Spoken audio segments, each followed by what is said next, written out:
West Bengal BJP chief Dilip Ghosh's frontal attack on Chief Minister Mamata Banerjee for highlighting her leg injury backfired hugely today. He had said at a rally in Purulia yesterday that the Chief Minister should wear Bermudas if she wanted to display her legs.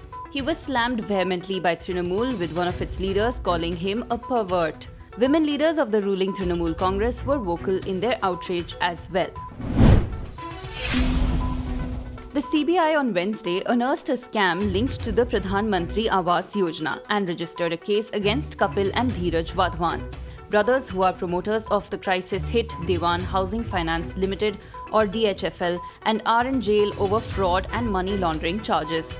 According to the CBI, Kapil and Dheeraj Wadhwan created fake and fictitious home loan accounts amounting to over Rs 14,000 crores and availed Rs 1,880 crores in interest subsidy from the Government of India.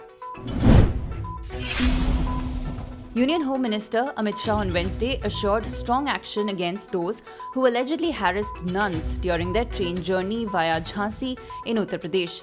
2 nuns and 2 postulants of the Sacred Hearts Congregation of Delhi province were forced to get off a train by the railway police in Jhansi after a group of men in the train, who claimed to be working for the quote-unquote Hindu Samaj, suspected that the girls were being taken for forceful conversion, an accusation that later was proved to be false.